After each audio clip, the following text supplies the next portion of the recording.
Hi everybody, this is Chapter 7 from October Sky by Homer Hickman. Cape Colwood.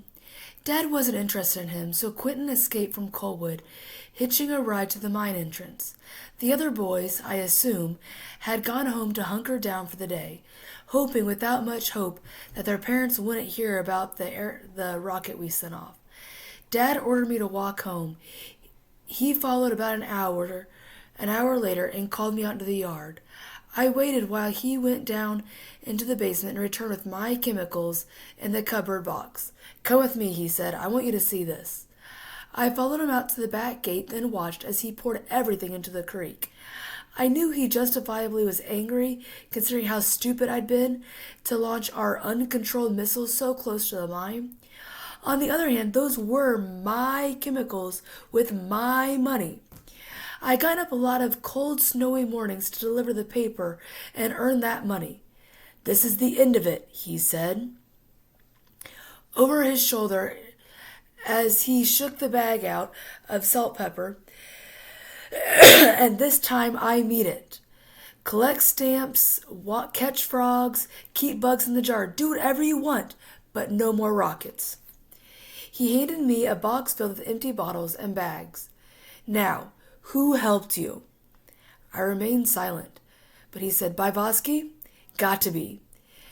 I felt my face eventually slide into an expression of dismay. Was there anything in Colwood my dad didn't know about? "I'll take care of him," he said. "That's none of your business, little man," Sonny asked. "What are you going to do with him?" He said urgently. "That's none of your business, little man. Now go up to your room and stay there until your mother gets home." When Mom got home, Dad stopped her at the door. I could hear them talking, but not exactly what was being said. Then I heard her thump up the stairs. Dun, dun, dun. She came into my room. "Tell me what happened," she said wearily. I gave her the whole story about Bivosky and everything. "I wondered where you were sneaking off to in the night," she said after I finished. "Don't look so surprised. You think I don't know what goes on in this house?" "Are you going to help me?" She shook her head. "I don't see how I can. The Ohio men told Mr. Van Dyke what happened. Your dad's pretty embarrassed, and I guess he has a right to be." "What should I do?" "I don't know. You messed up pretty good this time," she said. "Well, I guess I'm finished," I said. "If you give up that easily," she replied with a shrug, "I guess you are." "I'm worried about Mr. Bivosky," I said, looking for sympathy. "You should be," she answered coldly. "You used him. Ike and Mary have always had a special liking for you, and you knew it. You should have thought of that, what could have happened to him before you let him get involved." I was sweating out the rest of the day. And then, as soon as the shift change was made, I snuck back up to see Mr. Bivosky. I was relieved to see him in the shop. He was working on a big steel cutting mill and a continuous mining machine. He saw me at the door and waved me inside. "You see, Sonny," he said, pointing at the maw, "the operator hit the rock instead of coal.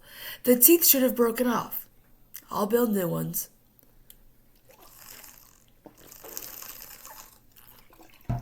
Sorry. I picked up one of the broken teeth. It was workable. It was off his work table, and fingered it. Did my dad talk to you?" "Your father was pretty mad," he said, over the shrieking of the milling machine. "This is my last night in the machine shop. He resigned me to the mine. I'll be operating a loader on the evening shift." Repulsion and shame swelled up inside of me. I had acted stupidly, but Dad's reaction was vile and despicable. My dad's the meanest man in town," I erupted angrily. Mr. Bivosky stopped the milling machine and came over and grabbed by the shoulder, giving me a good shake. "You must never say that about your father." He's a good man. I acted without your father's permission. He I deserve to be punished. He released me and patted me on the side of my arm, and he smiled, sad smile. Anyway, perhaps it is a good thing he has what he has done. I'll be making a I'll be making more money loading coal. I'm sorry, Mr. Bybowski, I said. Mom said I took advantage of you, and she's right. So, Mr. Bybowski's looking at the positive side. He's going to make more money loading coal than he was in the machine shop. Look, I have something for you, he said. He went into the tool crib and carried a cardboard box. Inside were 4 new auks, complete with wooden nose cones. I already had them made. This should keep you going for a while. Now go on. I have much work to do. I clutched the box as if it were filled with gold and diamonds. I'll never be able to thank you enough. You want to thank me? He nodded towards the box. Make these fly. Show your dad what you can do. My dad had clearly, no uncertain terms, told me to stop building rockets. The BCMA was now an outlawed organization. I don't know why, but it felt good. I had the urge to hug Mr. Bybowski, but resisted. Instead, I stood straight and stood tall and said, yes, sir, you can count on me. He nodded and went back to work, and so did I. On the following Monday, I gathered the boys in Big Creek Auditorium before morning classes. As expected, the gossip fence was instantly informed their parents about our assault on the tipple. Surprisingly, all the other boys had gotten off without punishment. Roy Lee's mother had laughed it off. Odell's father thought it was pretty amazing the rockets had flown at all, and after all, no harm had been done. Sherman's father had counseled him to think about the things that were more before he did them. But that was all. I was the only one who had been yelled at. When I reflected on it, I suspected the other parents thought it was funny that we spooked the Ohio men, who were not exactly beloved by the average Colwoodian.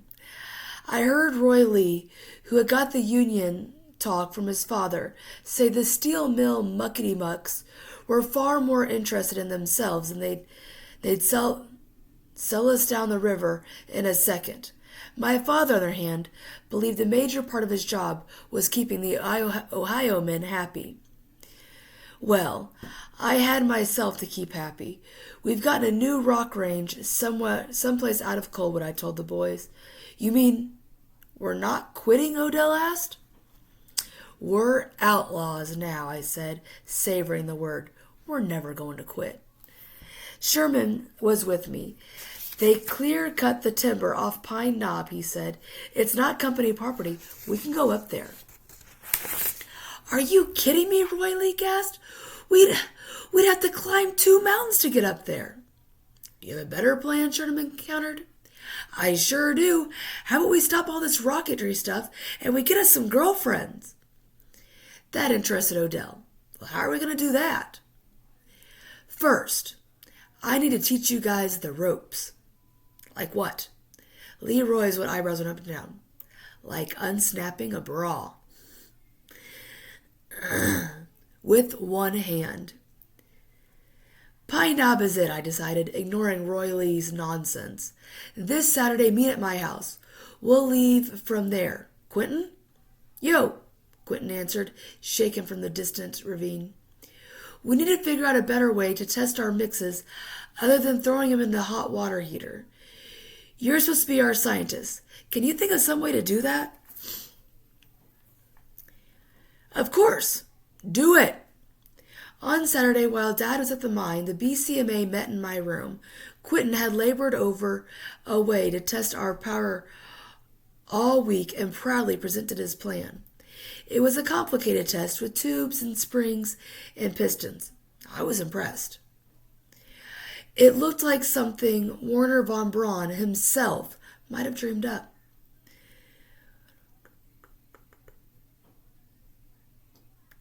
Odell was the first to speak about Quentin's breathless explanation of the pop bottle. And how are we going to get this explosion, take care of this explosion? A chorus agreement followed. Everybody looked at me to make the decision. Pop bottle, I decided. I hated to disappoint Quentin, but we had no way to build his design within our limited resources. But a good job anyway, Q, I said. I'd already figured out it never hurt to give somebody a pat on the back. Quentin protested. Sonny, we mustn't approach this in a scientific manner. We are, Quentin, I told them calmly, but we have to sometimes take into account we're not at Cape Colwood. Quentin appealed to the other boys lounging around the room. We're trying to learn how to build a rocket, gentlemen. This isn't fun. This isn't for fun. How right are you, Quentin Royley said, winking at me. That's what girls are for. From his jacket pocket, he brought out a brassiere and wrapped it around the chair. Okay, boys, I promised you I'd teach you. Now it's time to learn. So in other words, he got a bra, wrapped it around a chair. They're going to practice unsnapping it. Quentin sighed in exasperation. I crowded in with Sherman and Odell. We were eager to learn Roy Lee's adult secrets. Roy Lee sat down in a chair beside the one with the bra and draped his arm around on top of it. After a moment of defying fingering the attachment, the bra fell apart. Wow, we all said in unison.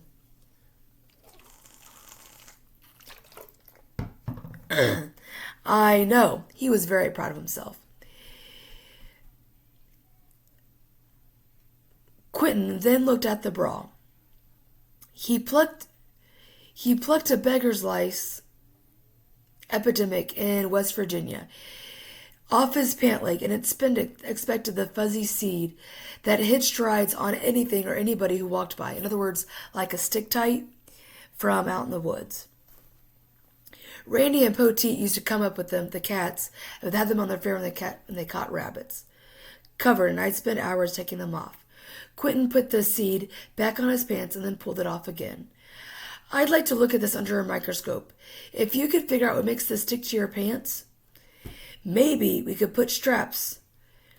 Oh, shut up, Quentin Royley said as he snatched the bra back around the chair. You think too much. One by one, we each took our turn with the thing. I'd seen lots of brassieres hanging outside on the wash line. In other words, his mom drying her clothes. Don't talk about Dorothy that way, I said bristly. Why, she's no angel. I heard she was dating some boy over in Welch. That was news to Sonny. The kids in Welch were considered fast by the rest of the county. If she was going with some boy then there, I felt butterflies in my stomach. Oh, just let it be, Roy Lee, I snapped, suddenly miserable. Roy Lee gave me the best innocent look. He held up his hands. Okay, but don't tell me I didn't try. We kept up with the bra work the rest of the afternoon until we had it down for a science. Even Quentin let himself try it out. Mom stopped by and invited Quentin to stay for dinner. He grinned with delight. Sonny, you don't have to have manners like Quentin.